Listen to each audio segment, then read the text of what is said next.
Good morning.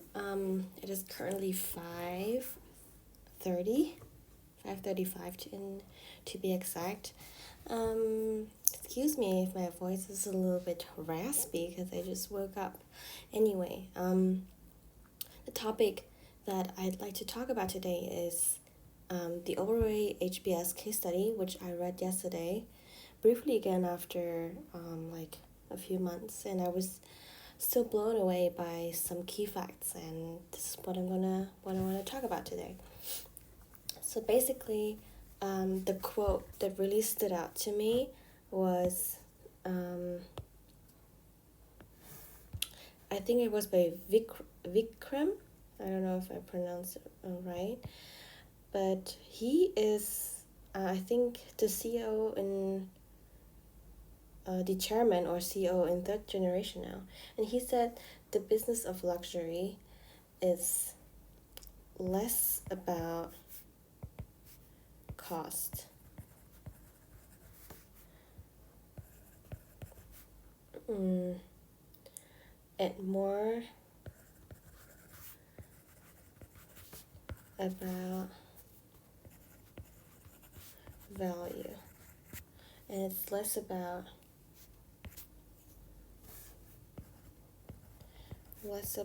extravagance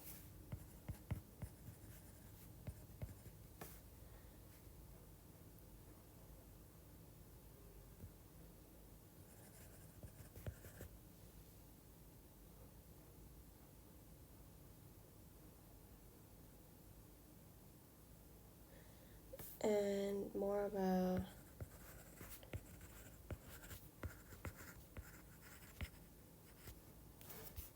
experience. And I really had to think about that because I'm in hospitality right now, and they focus a lot on cost rather on value. And they don't focus on experience at all, and also not about extravagance. Things are not really efficient, and I've thought about it. It's not quite about like them having to follow me. It's just me trying to improving things because that's my role. Like, I'm in operations, and when I see improvement potentials, then rather than saying how I would like to have it, I want to study those cases, like the Oberoi case study, to see, okay, we should do it because it makes sense what they did, and we should try to apply it in our cases, which doesn't mean like one-to-one application, but we have to look, learn, and improve ourselves, right? So that's the whole background to the story. And if you have the same background or the same situation, maybe this might be something for you. But I think it's public. Just Google Oberoi HBA's case study, and then you'll see. But I was able to break it down into two kind of major sections. So first, it starts with, as I explained on the right, that they put a very high emphasis on their guests, right? So they break it down to four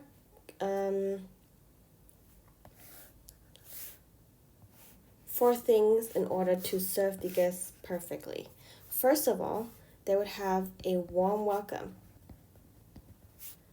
So basically, which is nothing new in hospitality, where the staff comes out, they greet the guests, or they bow down. It depends on the culture again, but basically giving every guest possibly a warm welcome. The second thing is non-disruption. Non-disruption means things have to work for the guests. I'm talking about and bear in mind that we are talking about luxury. We are not talking about economy. We're talking about luxury hospitality. Wait, there was a little bit. luxury.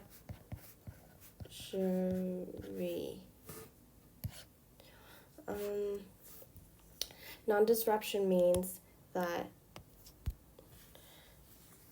things have to work, so the gym has to work, the facilities have to work, technology needs to work. There should be no disruption to the flow of over the period of the guest stay.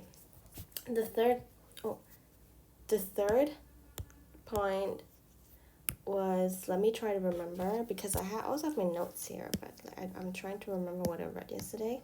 You should, at this stage, I think you should definitely check out Justin Sung's YouTube channel. He's a great learning coach, and you will. What I'm doing here is what he taught me. Like, go check out his channel. Wait, the third one was. Oh yeah, authentic services. So they called it differently, but I renamed it just because it made more sense from what I understood. So building authentic relationships and providing authentic services.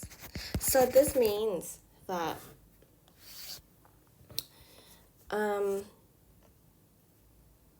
every guest has different preferences, right? And you could write it down, you could give it to them whenever they are, or you could really approach it with, rather than doing what is needed, is really asking yourself, what can I do to make the stay of this guest much more comfortable? And there is a difference between just doing and really caring, and people know it. And especially in hospitality, when you have like people coming in and out, guests coming in and out, you could be a little bit more numb. For example, when I go to those tourist destinations in some kind of big cities, I always feel like some disconnect to the people over there, because you know that they know that you're probably never going to see each other again. So that's why there's no need for deeper connection, but you can feel it without them telling you in your face. You can just feel the distance. So with luxury, it is the whole opposite. It is, you might not see each other again, but the guest is paying the right amount for you to provide those services that humans actually need, which is real human interaction, not just serving and contract style kind of things, which is really, the purpose is really providing authentic relationship, even though it is paid. Yeah, that's hospitality. That's kind of the thing you need to balance. The fourth thing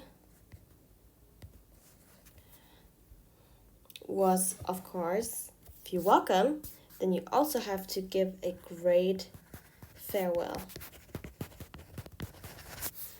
Like, looking back, I think I was provided that a lot of times.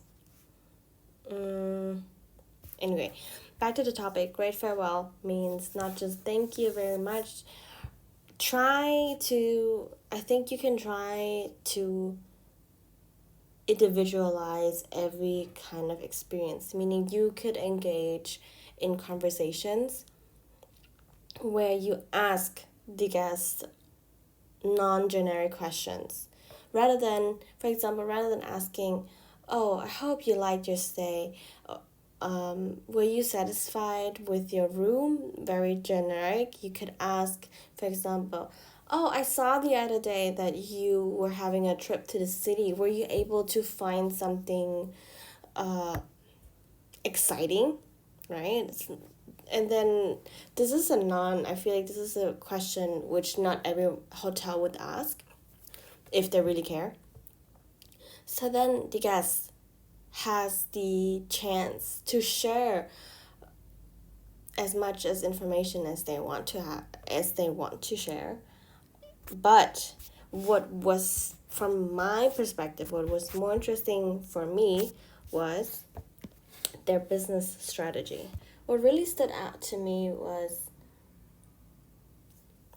the owners. Their owners' approach on learning and innovating. So basically what they did was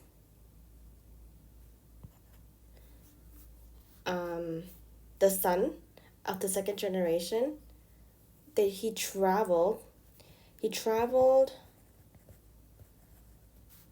oh my goodness, it's too early. He traveled around the world and he researched, and the most important thing is he came back and applied and improved.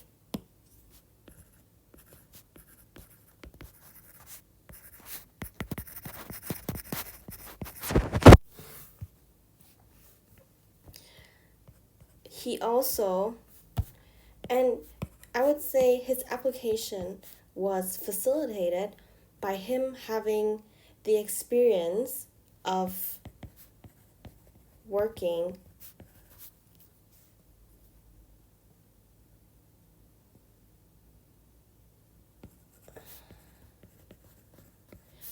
all departments. And I think when they mean all, it's all. Meaning that he opened doors, he cleaned rooms. He cleaned rooms, and he was in the kitchen. He did all kinds of aspect of hospitality. So I think him being able to apply and improve needed this as a base.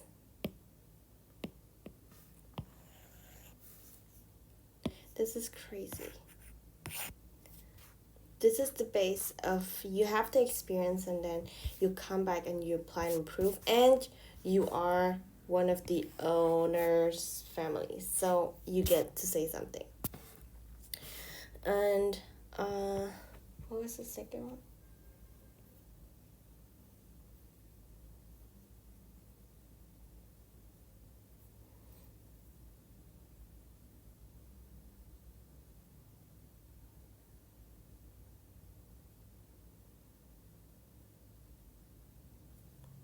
Okay. You can see how I'm slowly building knowledge, and this is really the result of me really trying to create a web of knowledge that's relevant to me, which might not be relevant to you, which is totally okay. Just suck out the information that you need and think is useful for yourself. But for me, I'm at the beginning of trying to establish and recall and repurpose. Oh yeah. So they made the hierarchy, so the organization, they made hierarchies very flat.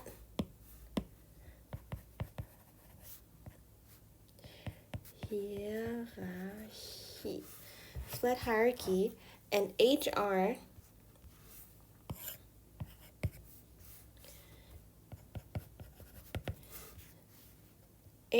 only hires their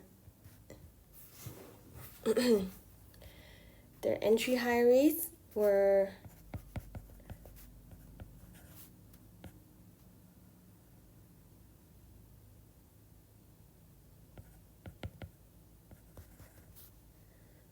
college students, like they had a university degree.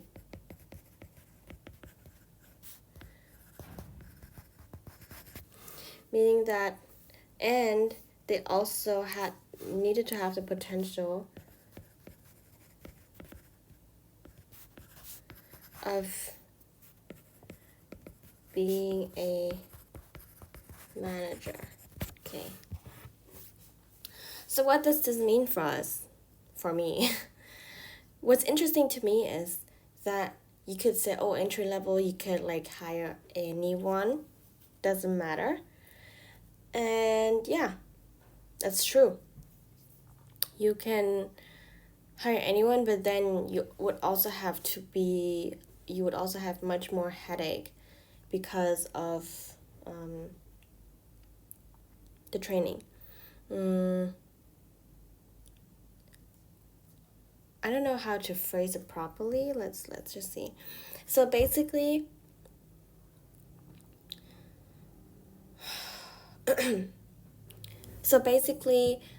what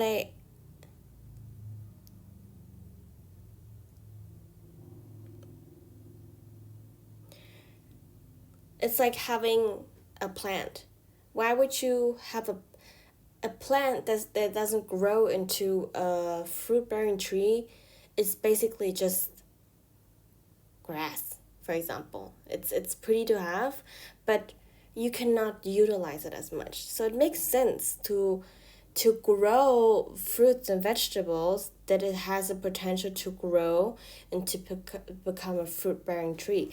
And every position that doesn't provide growth, for example, it's a dark, non humid place where only Unkraut, how do you say Unkraut? Unkraut in English? Where you only have, oh my goodness, like my English is crazy. I need to go to the gym, oh my goodness. Unkraut. Weed, oh my goodness. Didn't know that's weed. Wait, so that's basically weed. So what they do is they would outsource positions without growth, which makes sense. So this has me thinking, because we have a security department and a cleaning department where both are outsourced, and I thought in the past it would make much more sense to incorporate them into our company structure, but after reading this, I have to rethink it again. This is something where I think it does make sense, much more sense, to outsource those positions, because there's just, you can't go up from there. But maybe if I find a ladder system, for example, you could start as a cleaner, but you can become a server. Does that make sense? Would anyone want that? I'm not sure. I need to think about that more. But very interesting.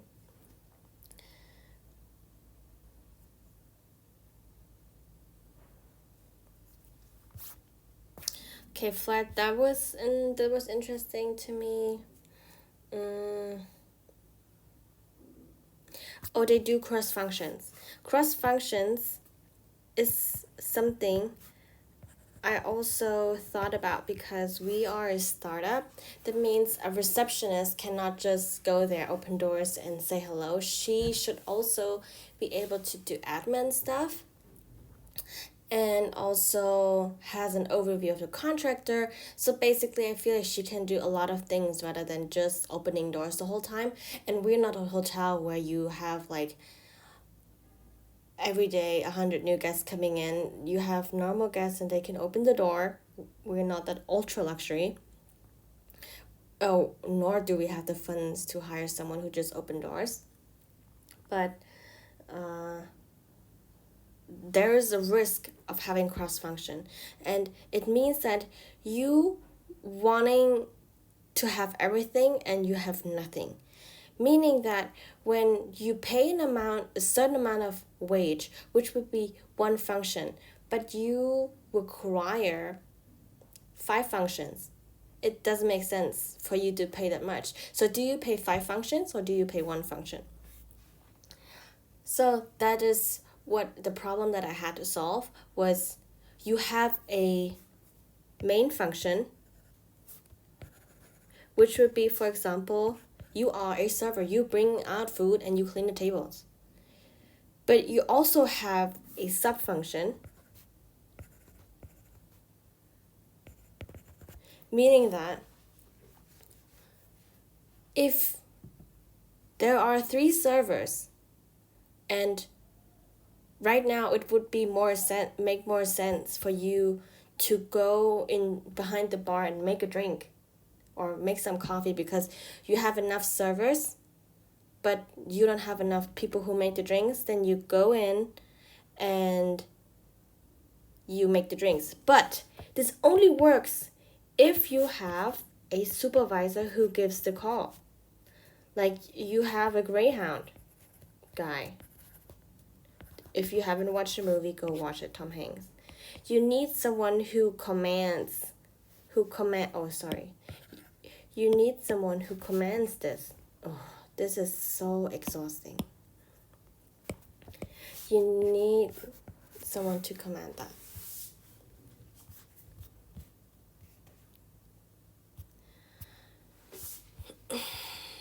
Because if they don't have a leader, like in an orchestra, the I don't know the English word for this, dirigent,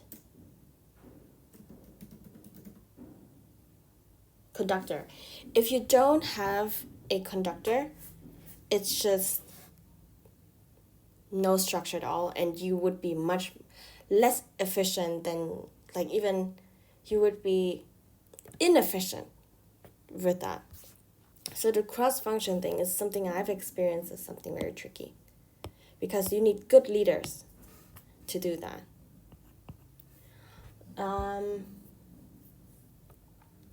Okay, investing in employee development is nothing new. What I really thought was really good was every mid to high position had like ENT funds, like for example, like about $25 a month to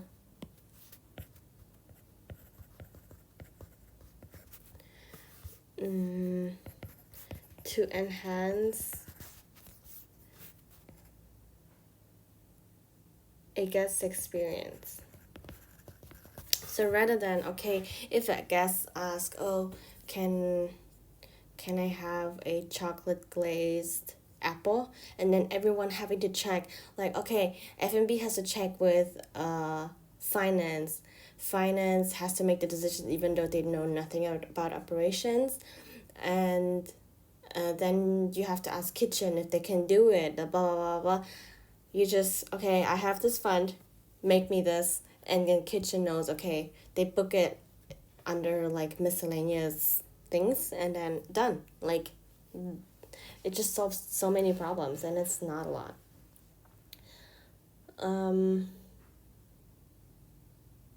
They also have say something about tips, but I don't think it's necessary here yet.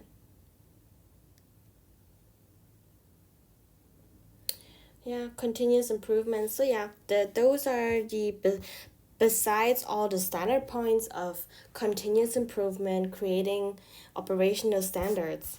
I think this is something that stood out to me the most, and this is something that I would like to recall, and to repurpose in whatever I do in the future. And I have to go to hit the gym now. If you found something useful, great. If you didn't find anything, I apologize. Go and check out Dr. Justin's song. If you want to improve your studies, maybe I should do a shout out every video. Dr. Justin's song. Check out his YouTube. Okay, bye.